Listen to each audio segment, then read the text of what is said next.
Irmãos, nós estamos com uma série no mês de abril, Alegria apesar da trajetória, Filipenses 3. Hoje nós vamos ver Filipenses 3, do versículo 4 até o versículo 11. Nós vamos falar hoje sobre o passado de Paulo. O que nós vamos aprender através dessa passagem, através do passado de Paulo, sobre o que o Senhor tem para nos ensinar e o que Paulo, ao relatar aí um pouco da sua vida, da sua experiência, ele estava ensinando para a igreja de Filipenses.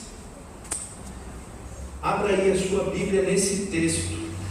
Nós vamos fazer um exercício na mensagem de hoje. O texto não será projetado para que você fique com o seu dedo aí nesse texto, para que você exercite aí o manuseio e a leitura na sua Bíblia. Se você não estiver com a Bíblia, você pode estar fazendo no seu celular. Filipenses, no capítulo 3, nós vamos estar lendo do versículo 4 até o versículo 11. Bem que eu poderia confiar também na carne. Se qualquer outro pensa que pode confiar na carne, eu ainda mais. Circuncidado ao 8º dia, da linhagem de Israel, da tribo de Benjamim, hebreu de hebreus, quanto à lei, fariseu, quanto ao zelo, perseguidor da igreja, quanto à justiça que há na lei, irrepreensível. Mas o que para mim era lucro, isto considerei perda por causa de Cristo. Sim, deveras considero tudo como perda, por causa da sublimidade do conhecimento de Cristo Jesus, meu Senhor, por amor do qual perdi todas as coisas e as considero como refúgio para ganhar a Cristo e ser achado nele, não tendo justiça própria que procede de lei, senão a que é mediante a fé em Cristo, a justiça que procede de Deus, baseada na fé, para o conhecer e o poder da sua ressurreição e a comunhão dos seus sofrimentos, conformando-me com ele na sua morte, para, de algum modo, alcançar a ressurreição dentre os mortos. Vamos orar mais uma vez. Deus querido, pedimos que a tua palavra que foi lida e exposta agora possa, Deus, vir de encontro às nossas vidas. Pedimos, Pai, que o teu Santo Espírito, com poder, haja, Senhor, na nossa mente, no nosso coração, na nossa vida como um todo, para que possamos praticar a tua palavra, para que possamos compreender e viver a tua palavra, a começar em mim. Pedimos a Deus que o Senhor nos ajude, que com zelo agora, Deus, possamos estar atentos ao ensino do Senhor nessa manhã. Nós te pedimos em nome de Jesus. Amém. Nós vimos nos versículos 1 a 3, domingo passado, com o pastor Norival, nós ouvimos sobre a ordem de Paulo de alegrar-se, de regozijar-se em Cristo. Nós vimos também um forte aviso contra aqueles que substituíssem a Cristo com exigências legalistas, e Paulo apresenta agora as suas.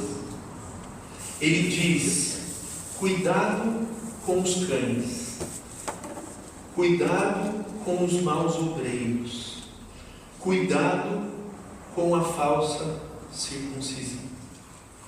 Paulo estava ali querendo preveni-los a tomar esses cuidados, dizendo que eles deveriam alegrar-se, regozijar-se apenas no Senhor.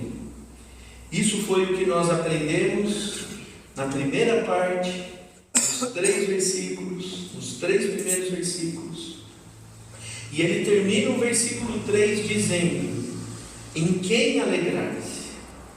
E quais os cuidados que eles deveriam ter? E ele termina então dizendo quem? Nós que adoramos a Deus no Espírito e nos gloriamos em Cristo Jesus e não confiamos na carne. Assim ele termina o versículo 3. E aí nós lemos agora e vemos Paulo apresentando as suas credenciais, Paulo apresentando o seu currículo, baseado nas doutrinas judaizantes, mas sobre o seu passado ele diz: nada disso tinha importância. Nada disso tinha importância. E ele vai dizer agora por que aquelas coisas não eram mais importantes. Somente Cristo é base suficiente para a santificação. Somente Cristo. O PowerPoint não funcionou. Vê aí, Ale, por favor.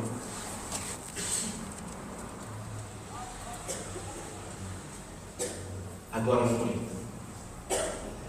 Somente Cristo é base suficiente para a santificação.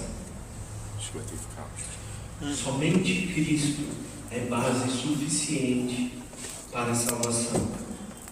Esse será o nosso tema nessa manhã. Segundo o exemplo de Paulo, segundo ele falando e apresentando aqui o seu passado, nós vamos ver o que Paulo está instruindo para aquela igreja, nos versículos 4 até o versículo 11. E nós vamos ver também como podemos aplicar na nossa vida, como podemos aplicar na igreja hoje. Então nós vemos que ele está ordenando para aquela igreja que se regozijem no Senhor. E ele apoia isso no seu testemunho, um testemunho onde ele mostra a superioridade, a intimidade pessoal dele com Jesus, muito mais do que qualquer tentativa do legalismo, do farisaísmo, da qual ele mesmo se credenciava, e ele apresenta aqui nesse texto as suas credenciais. Então o contexto ali é que Paulo estava tentando prevenir os irmãos daquela igreja de Filipos daqueles que tentassem essas coisas, daqueles que tentassem promover o legalismo. Então Paulo diz que até os seus antecedentes, que eram muitos, eram insuperáveis para que se pudesse promover o legalismo e dizer que aquilo era uma coisa boa, de que aquilo pudesse promover as pessoas como se fosse uma coisa boa, para que as pessoas tivessem aprovação para a salvação ou para a santificação. Então nós vamos ver 3 alvos para nós nessa manhã sobre esse assunto que Paulo está tratando, que Paulo está apresentando. Então ele está apresentando ali a sua visão do passado. Ele vai também trazer ali a sua nova fonte de justiça, e ele vai também apresentar os seus novos alvos para a vida. E ao olhar isso que Paulo fez, é o que ele estava dizendo para aquela igreja que eles deveriam fazer. É o que nós também devemos fazer. O alvo número 1, a sua visão de passado. Ele diz assim no versículo 4, a partir do versículo 4: bem que eu poderia confiar também na carne. Se qualquer outro pensa que pode confiar na carne, eu ainda mais. Eu fui circuncidado ao 8º dia, sou da linhagem de Israel, da tribo de Benjamim, hebreu dos hebreus, quanto à lei, fariseu, quanto ao zelo, perseguidor da igreja, quanto à justiça que há na lei, irrepreensível. Mas o que ele está dizendo? Para não confiar na carne. No versículo 4 ele diz que não devemos confiar na carne, porque não temos razão nenhuma para dar crédito a nós mesmos. O cristão, ele não confia na carne, ele não confia naquilo que é meramente humano. Agora, ele está dizendo que o judeu depositava toda a sua confiança desde o início desse capítulo no sinal físico e carnal, na circuncisão, nas realizações humanas, nos deveres da lei. Infelizmente, eles confiavam em si mesmos.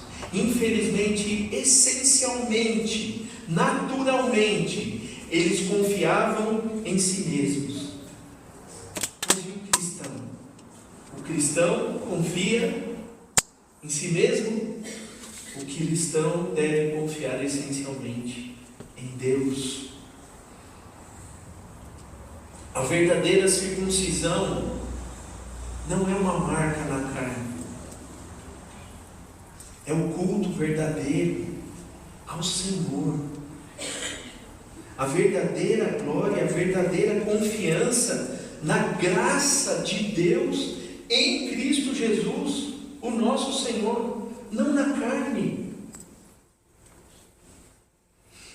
Então o cristão, ele só coloca a sua confiança, só, em mais nada, na misericórdia, na graça de Deus e no amor de Jesus. Só, apenas. E aí, aqui como outro subponto, ele considerou como perda por amor a Cristo. Nós vimos aqui nesse texto que Paulo tinha muitos motivos, como qualquer outro homem ali daquela época, para gloriar-se nele, para confiar na carne. Mas aquelas coisas que ele considerou como um ganho enquanto ele era fariseu, e ele as havia reconhecido, no texto ele está dizendo que por causa de Cristo, tudo aquilo ele considerava como perda na sua vida. E aí a resposta está a partir do versículo 7, que nós vamos ler daqui a pouco, quando veremos a sua nova fonte de justiça. Todas as pessoas que nós conhecemos, todas, inclusive nós, lutamos para provar algo. Nós queremos provar alguma coisa de valor, que nós temos algum valor. Na igreja, nós nos empenhamos firmemente, talvez desnecessariamente, para conquistar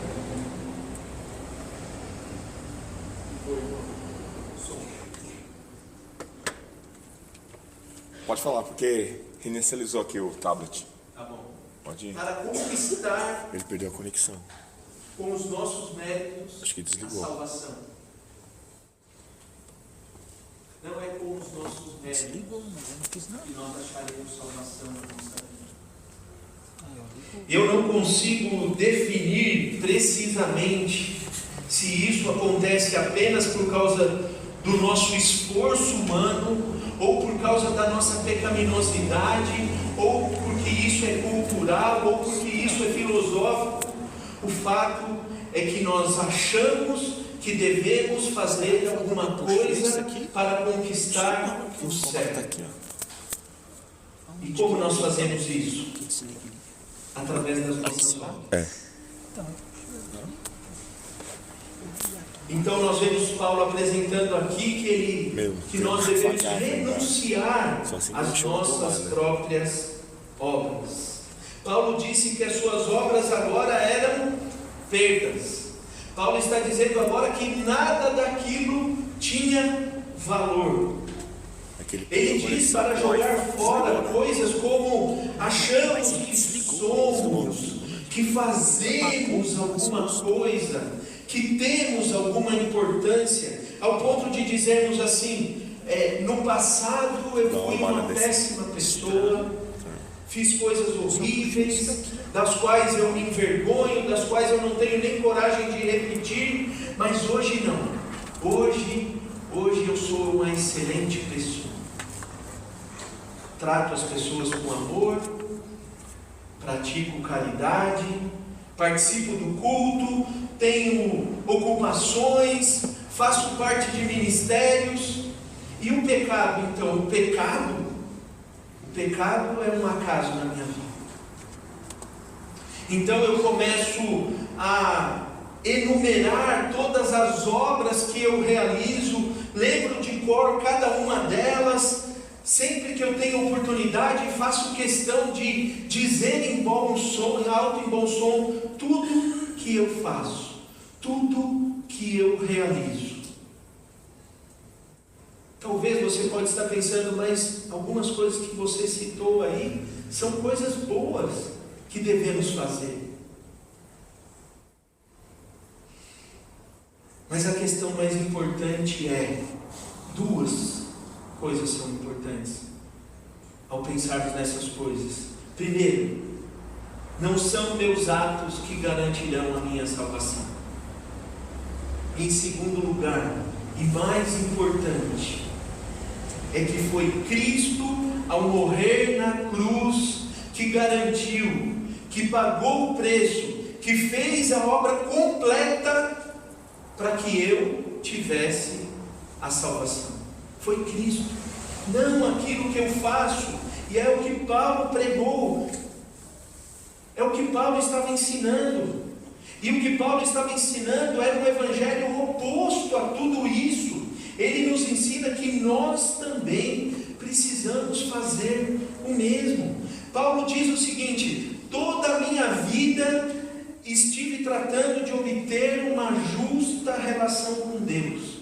E eu achava que devia fazer isso, aderindo ali, sendo bom a respeito da lei, observando os mínimos detalhes da lei. E aí ele diz, dessa maneira, fazendo isso, eu quis agradar e satisfazer a Deus. Eu queria com isso satisfazer ali uma relação com todo o meu coração, com toda a minha alma. Mas aí ele, ao se converter, ao ter um encontro com Cristo, ele percebe que a lei e todos os seus preceitos eram piores e eram inúteis para obter esse propósito. E o que ele ensinou? O que Paulo nos ensina com tudo isso? Que o homem nada pode fazer para receber a salvação. Apenas crer. Apenas crer. Ele diz que ser circuncidado, ser israelita, da tribo de Benjamim, ser um hebreu puro, extremamente obediente à lei, ele diz ali que ele era irrepreensível quanto à justiça e à lei. Ele apresenta a sua herança religiosa, ele apresenta ali as suas realizações religiosas. E tudo aquilo era muita coisa, e realmente era. Mas aí ele diz que ainda assim, diante de Cristo, diante do que Cristo vez aquilo era pouco.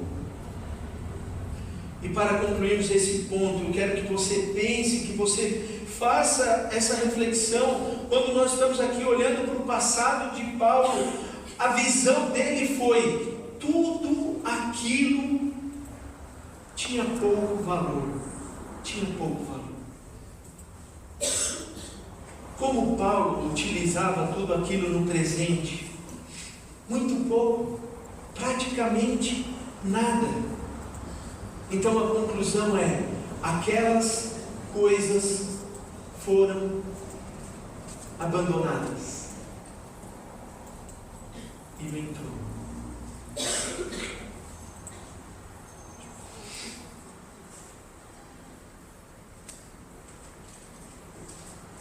Passa bem.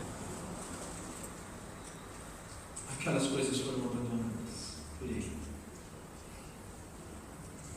Tudo aquilo era ensino de falsos mestres. Falsos mestres. Temos muitos falsos mestres hoje ensinando as mesmas coisas. E a aplicação para nós é nos perguntarmos: nós estamos buscando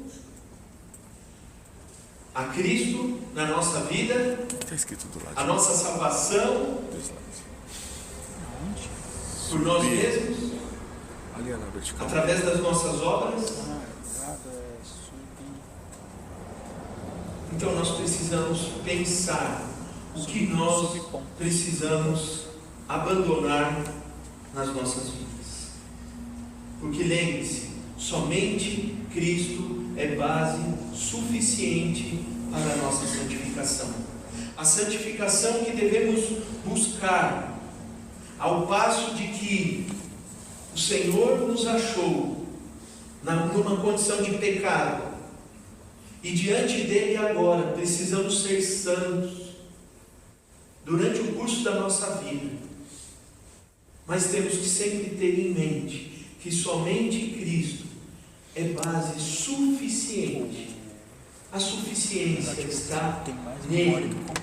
Gente, o nosso alvo número 2, e o que nós vemos, esse é sempre o meu medo do PowerPoint. Eu apertar aqui e não acontecer nada. Sua nova fonte de justiça. Versículos 7 e 8. Mas o que para mim era lucro, isso considerei como perda por causa de Cristo.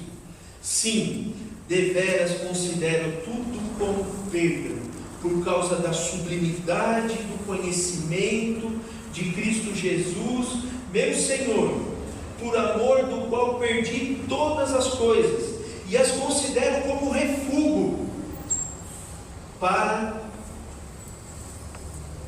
ganhar a Cristo. Qual é o ensino do verdadeiro mestre? A centralidade em Cristo. A centralidade da nossa vida. Os verdadeiros crentes, eles gloriam-se em Cristo. Quando Paulo se converteu, a sua experiência religiosa, a mensagem que ele passava, antes disso estava centralizado nele, estava centralizado no homem, mas após a sua conversão a centralidade estava em Cristo. Veja que aqui a partir do versículo 7 que nós lemos, se você olhar até o versículo 9, ele repete, ele enfatiza o nome de Cristo num pequeno trecho 4 vezes para descrever o seu relacionamento com ele. No versículo 8 ele volta a dizer, ele diz de novo: tudo aquilo antes na minha vida era perda. Ele diz o seguinte: toda a minha vida eu estive tentando obter uma relação com Deus justa. Eu achei que eu tinha obtido isso aprendendo ali, fielmente a lei, observando cada detalhe da lei. E ele diz agora, e você vai ver aqui no final do versículo 8, que agora ele não somente considerava tudo aquilo como perda, mas como um lixo, um refúgio, uma coisa vil, e que agora aquilo poderia como uma sobra ser lançado para os cães. Assim é o que Paulo considerava tudo aquilo que ele era antes do Senhor Jesus na vida dele. E o que ele está mostrando, irmãos? Ele está dizendo que ele tinha descoberto que a relação justa com Deus em Cristo não se baseia na lei. Ninguém obtém, é Deus quem dá. É Deus quem dá. Não somos nós que obtemos. Isso não se ganha ao realizar obras, mas sim quem as aceita com confiança na obra de Cristo. É isso que ele está mostrando, é isso que ele entendeu, é isso que ele está dizendo aí. Mas como fazer tudo isso? Como entender todas essas coisas? Encontrando sabedoria em Cristo. Por quê?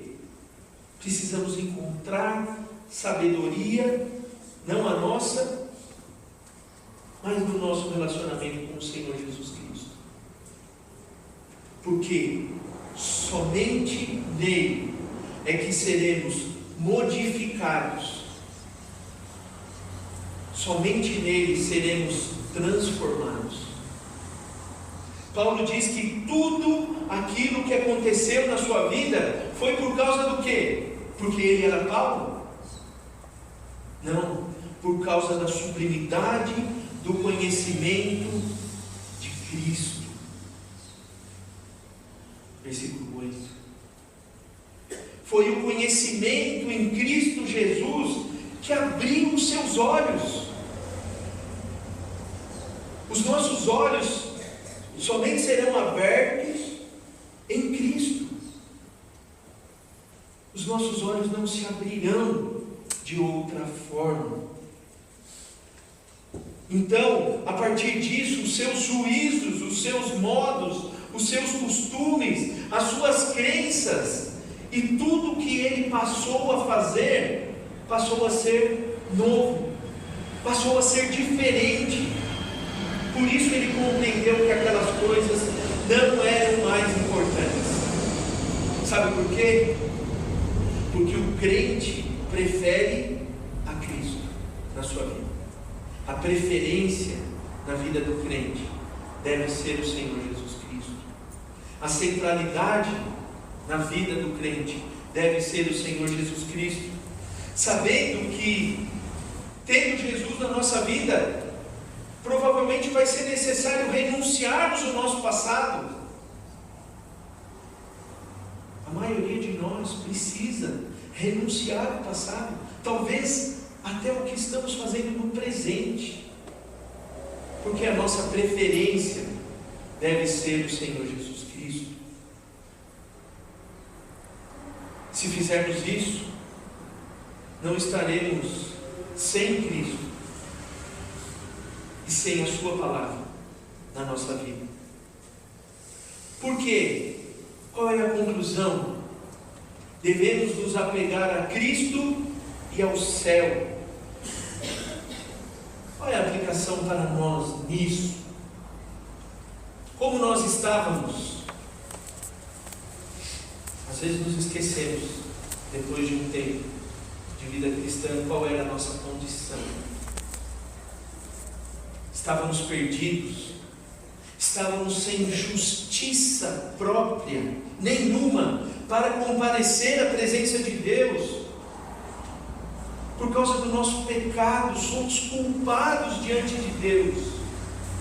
Mas existe em Jesus uma justiça que foi preparada para nós, para cada um de nós.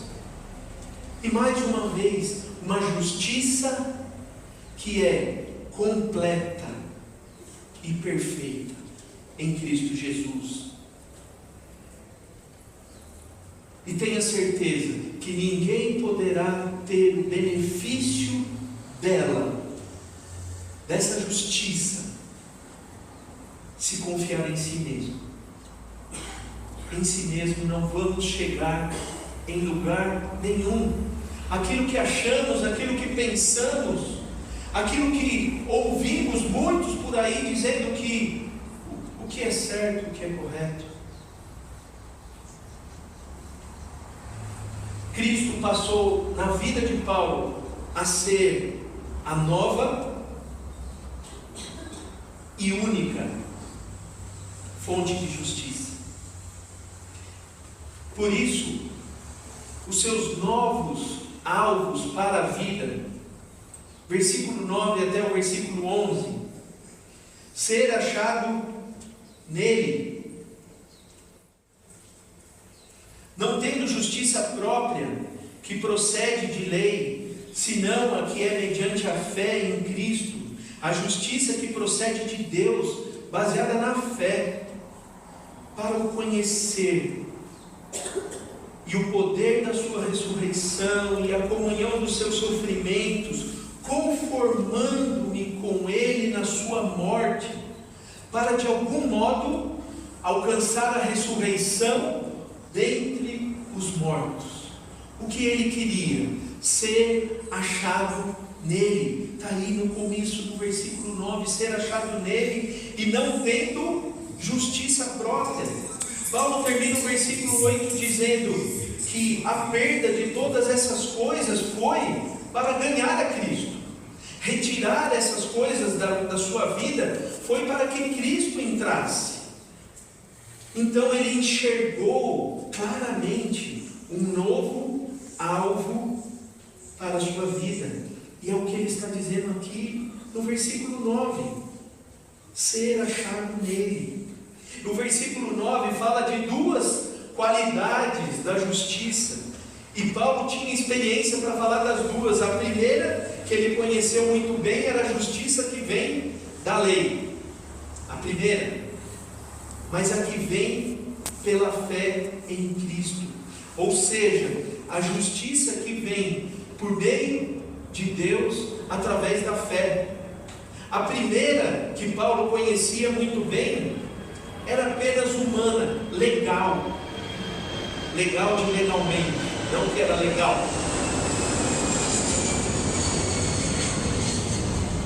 E essa ele diz que não era mais importante para ele.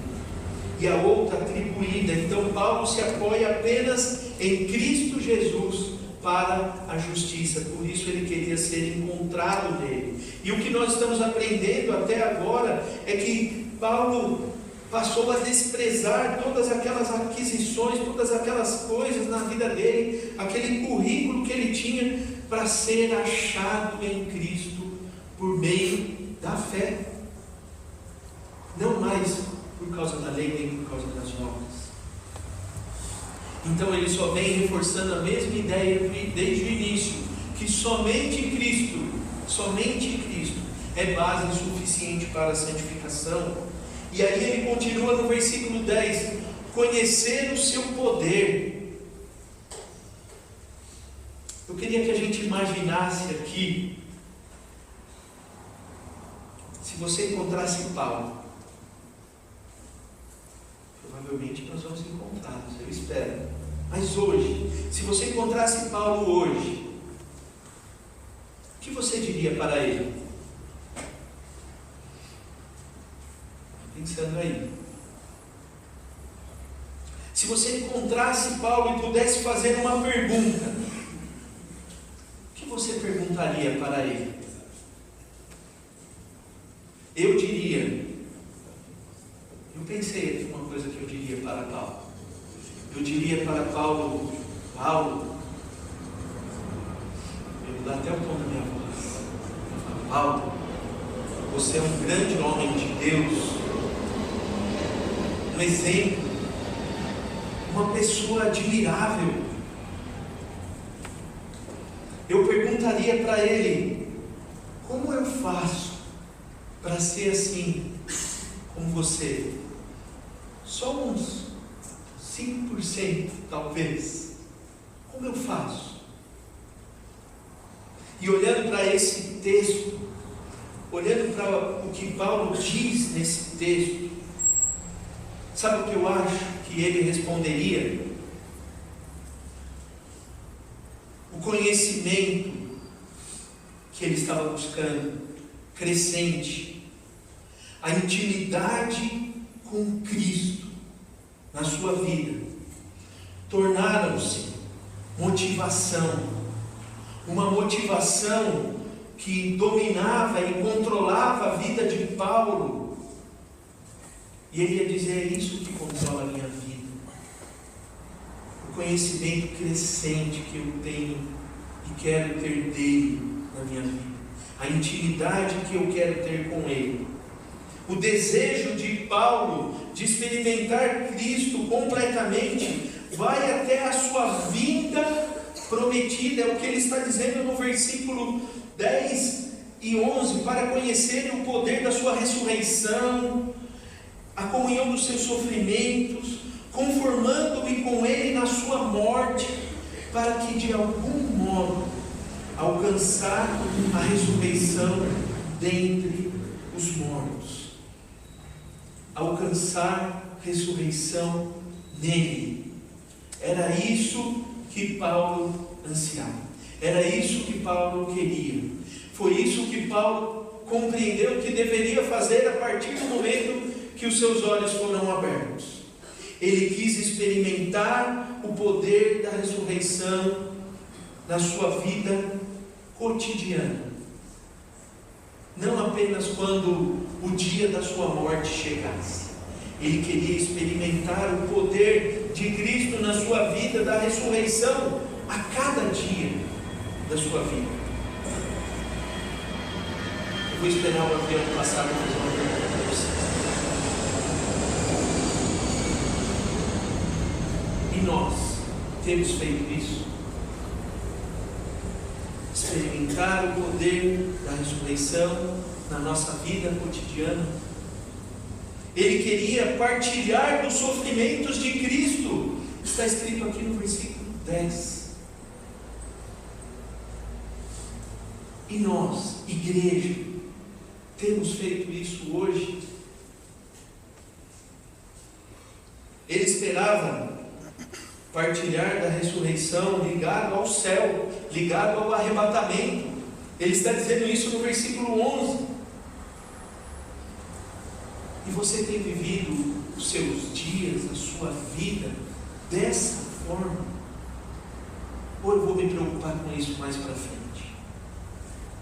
Ou eu não devo ter essa preocupação? Não devo pensar dessas coisas? Não devo viver dessa forma?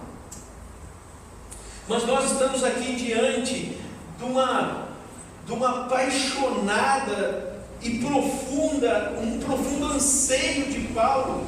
Conhecer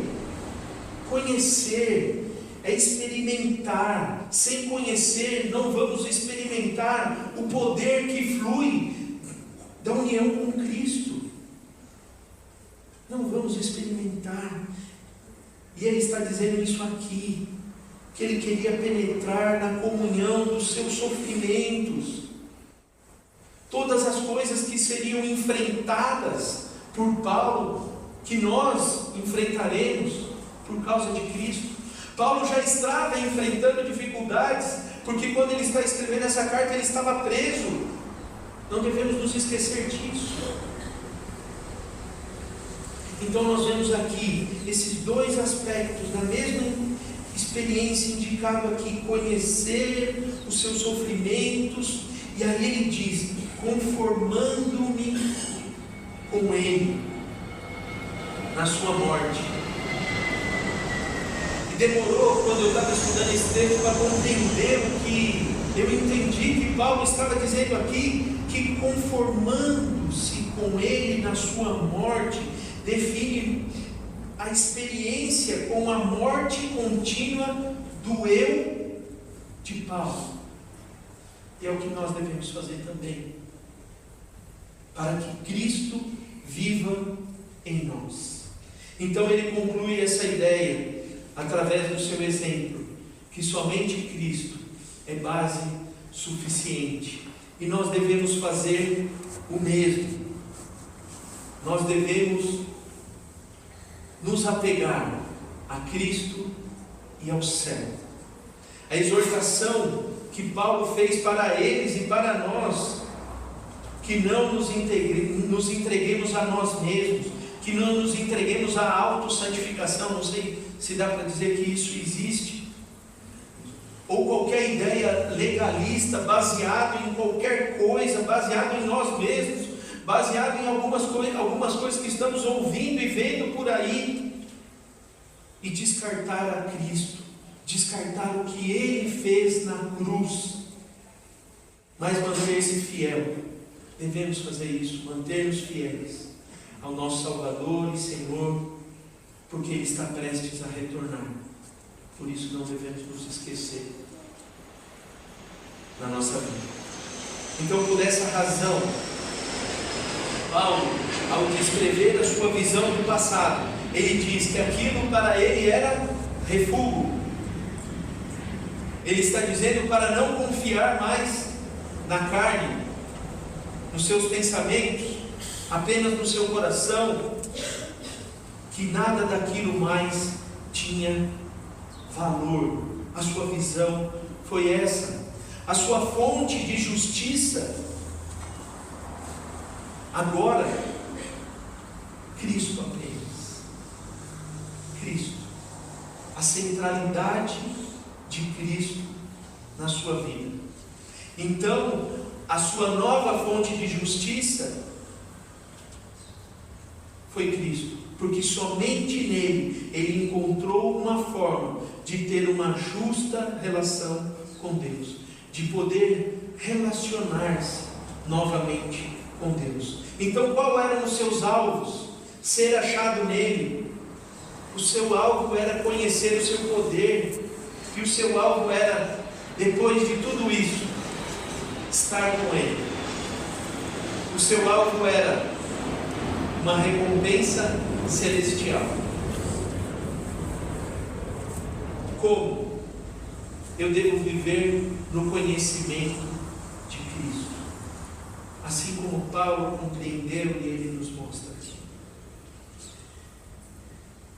E essa é uma bênção na nossa vida, essa é a maior bênção da nossa vida. Levantar-se com Cristo na ressurreição dos mortos é a razão da nossa vida. Conhecer a Cristo no poder da sua ressurreição, conformar-se com Ele na sua morte. Fazer isso é estar a caminho, é estar caminhando cada dia da nossa vida, da glória, através da ressurreição de Cristo. Pensando em todas essas coisas, que outras coisas são importantes na minha vida, diante de tudo isso? Que outras coisas são importantes, devem ser mais importantes na minha vida, diante de tudo isso? Que o Senhor nos ajude e nos abençoe. Amém.